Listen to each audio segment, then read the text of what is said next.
been a while. I have just moved in. Literally yesterday I finished unpacking my last box to my place in Spain.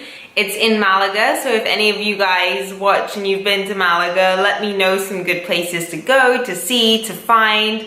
I have no idea, but anyway, I've had a lot of people ask me questions about sleep, and when you work with someone's psyche and someone's mental well-being, you know the most crucial aspect to that is the sleep that they're getting, and it impacts your hormones, it impacts your moods, it impacts absolutely everything sugar craving. So as you guys saw this morning, I'm just showing you what I do to help sleep and what I've recommended clients do, and then you know, I might show you certain foods that I take along. I might actually make a separate video on that. But anyway, let's get into this. So first things first is exercise first thing in the morning. Now people make a mistake. Oh, my hair right now. I'm sorry.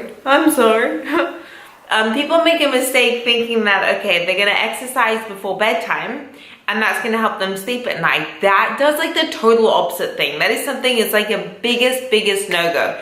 If you struggle sleeping at night, do not work out before you go to bed. What that does is that increases your adrenaline and that actually stops you from falling asleep. It's the equivalent of having like literally a double espresso just before you go to bed, which is weird for me saying that because coffee doesn't really impact me or affect me. We'll get onto caffeine just now. But yeah, the biggest thing is do not exercise at night. I used to think, okay, I can't sleep, let me do a nice heavy gym sesh. When I got home, I was like, all right, who's ready to play? Let's go do something fun. Like you're like ready to go. So the trick is to do it in the morning as you wake up now. I will do a separate video on how to motivate yourself to train in the morning because I think that's a whole different kettle of fish in itself. It's okay to have caffeine and it's okay to have coffee. Now, as you saw, I just had my morning coffee. The only trick to it though is stop at 3 p.m. So it takes about 4 or 5 hours for your body to metabolize the coffee. And you don't want to have a lot of sugar in it, which we'll get to later when you see my first meal of the day. And then I will explain that all to you. So yeah, I'm going to go for a walk now along the beach. I have university class starting in 2 days. So that's another tip, is get as much outside air as you can. And so after I've had my coffee now, I've done my run, I've done some stretching for yoga, I'm gonna go for a bit of a walk. It's like the weekend here, and when class starts, it gets so busy. And then yeah, I will let you guys know at the meal times, my next meal time, what the best type of food to eat when you struggle to sleep is and what to avoid. So yeah, see you soon.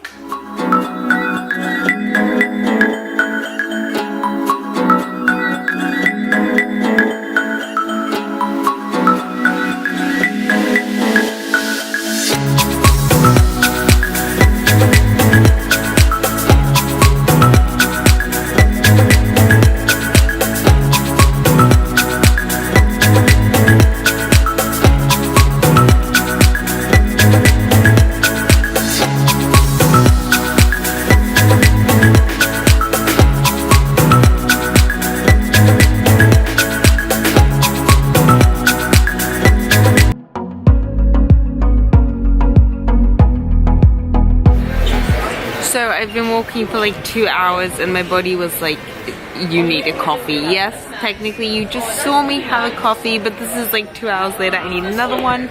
And I have some work to do, so doing it outside like this, and I left my sunglasses at home, which, nice one, Jax, incredibly smart. So you can see I've got my water and lemon, which I'm about to add, and then my coffee, because remember, caffeine dehydrates you, it makes you pee a lot, in other words. So like alternate between the two, because also if you're dehydrated, then your bones are sore, then you struggle with fatigue, then again a little bit of night sleep is going to impact you so much more. So this is just little tips and tricks along the way just to help give you that energy.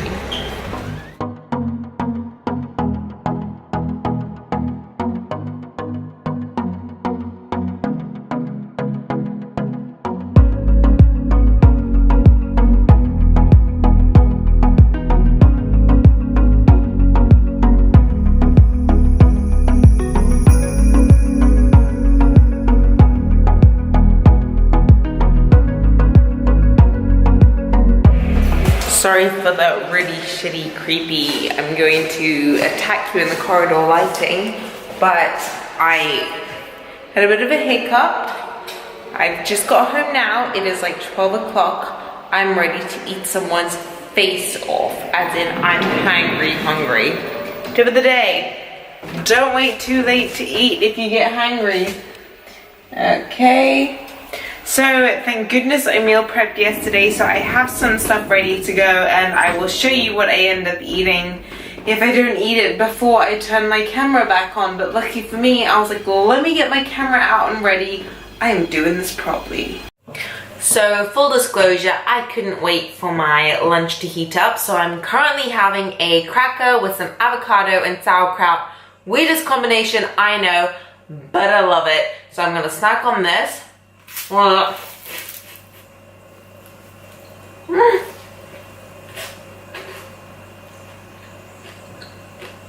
Classy Jacks.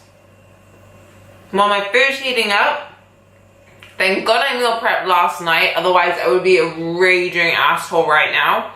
And I'll show you now what I'm eating. Full disclosure, I got this family tub size of pickles like yesterday. And yeah, it's nearly gone. It's pickles, pickled onions, some chili and olives. And yeah, I have pretty much smashed this bad boy in, whoops, smooth jacks, less than a few hours.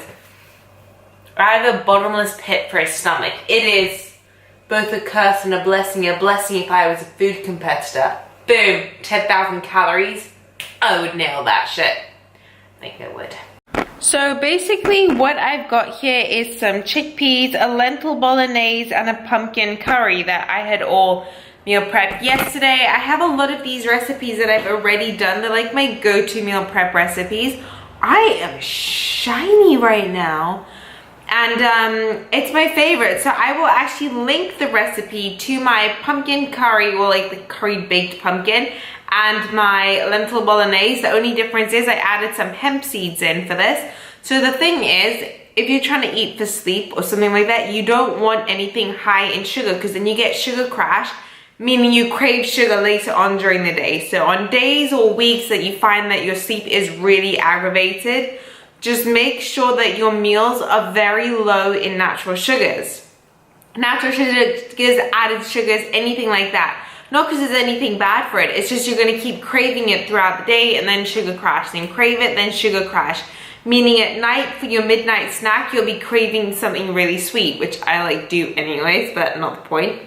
And so when you crave something sweet, then that's gonna stop you from falling asleep, and the extra sugar in your blood increases the insulin production, once again making you feel really erratic and sweaty and like you can't fall asleep at night. So yes, I am going to into this bowl, and I will see you for maybe my next snack, or depending what I'm gonna do next. Who knows?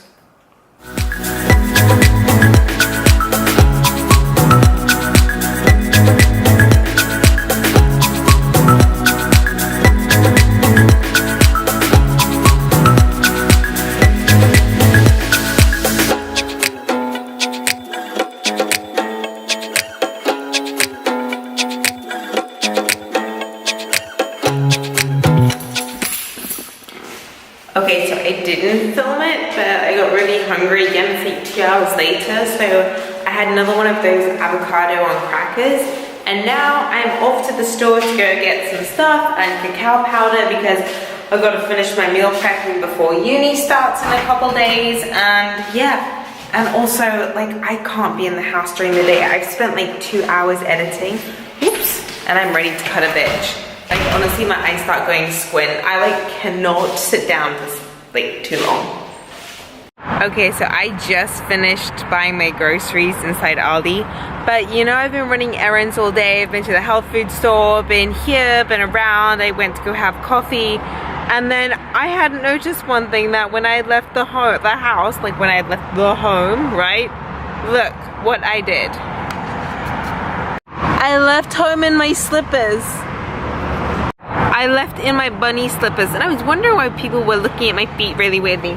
Anyway, I always need a snack in the car, so I'm gonna snack on these cherry tomatoes on my way home, and then I'm gonna start some cooking. So guys, just while I'm making some meal plans for clients, here is a miso soup that I'm having. It's got the tofu in it. So guys, I got home, I have showered, I feel like a new human being. I'm out of my bunny slippers, which is weird because you think you take the slippers off when you get home, but no. And then I am now just having a miso soup with some tofu in it. I just had another slice of toast with some guacamole on, but the toast I get, it's this paleo, so it's just a mixture of almond flour and like chia seeds. It's really, really good, really tasty, really filling. Like you can see everything I've had, nothing giving me a sugar high, sugar rush. Now because I crave something hot like coffee now and it's past 4 p.m. So that's why I'm drinking my miso broth. Also miso, fermented, good for gut health. So it's gonna help you sleep at night. So I'm just gonna sip on this, do some editing, and then yeah, we'll see what I cook for dinner. Okay, so perhaps that does not look as Instagram worthy as you would think, but I really love this quick go-to meal. It helps me sleep at night. It's got everything I need in it. I have got a chickpea sort of falafel and with like a hemp seed dressing and some tomato paste, and then on the other one, like not tomato paste, like I've made it myself. So I know it's got no sugar, no fructose, no preservatives, no additives, no nothing in it. No chemicals that are going to stop me from falling asleep. And then on the other side, I've got a lentil bolognese, again with the hemp dressing and the chickpeas. And I freaking love this dish. Now, this is a paleo bread once again, because if I have gluten, my tummy rumbles a lot. So if you struggle to fall asleep at night because you have these weird gurgling noises from your stomach, maybe you have a gluten intolerance, I would get that checked out. So just before I eat this, I just want to run through everything that we went over today. So wake up nice and early if you're struggling to go to sleep. And then just keep yourself busy, have some fresh air during the day, go for a walk, do something fun, do something different. Just look, breath of fresh air makes the biggest difference. I know your mama told you that when you were a kid, and nowadays we live life in like breathing stale air in. No, bad for you. Jack says no. It makes such a difference. It's not nutrition advice, it's not anything like that. It's just good for your mind and your body, and the two are connected. I sound like such a hippie, but it's so true. Then I managed to make sure that I didn't have any coffee after 3 p.m. and I kept hydrating myself with water today.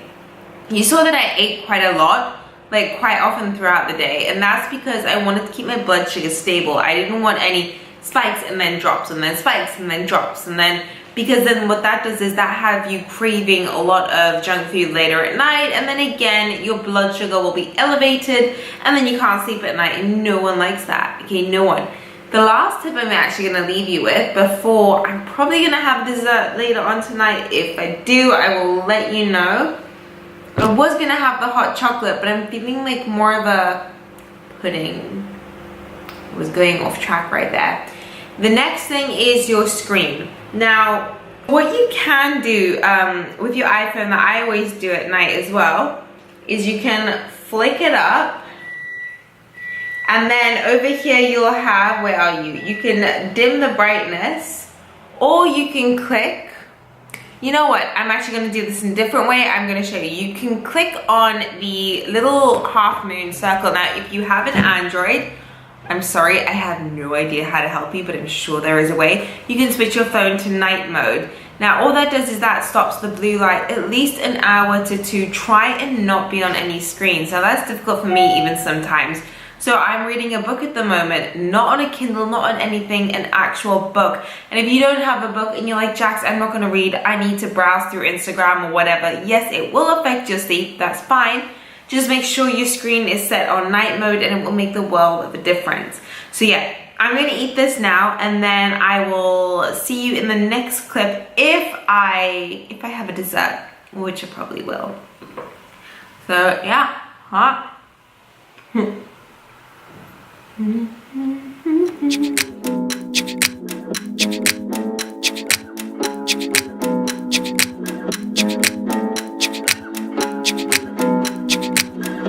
So for dessert, I made a chocolate and avocado mousse. So basically it's really high in fat, high in fiber, high in protein. I put some vanilla protein powder in it, some avocado, some chickpeas, some cacao powder. I'll list all the ingredients down below. So what that means is it's nothing that's gonna aggravate your stomach. It's gonna have me feeling nice and full when I go to bed. I need to go to bed on a full stomach. Some people don't. Some people can go 4 hours, like literally without eating before bedtime. I can't. This is gonna keep me full. This is not gonna give me any sugar rushes or crashes, and I'm gonna sleep like a baby tonight. So I hope this was helpful. If you like this video, give it a thumbs up. If you have any questions you want to know, if you want to know how you should eat in a particular day, if you're struggling with, I don't know, hormones, digestion, skin problems, if you're an athlete, ask me, let me know. I love making these videos, and I will see you in my next one.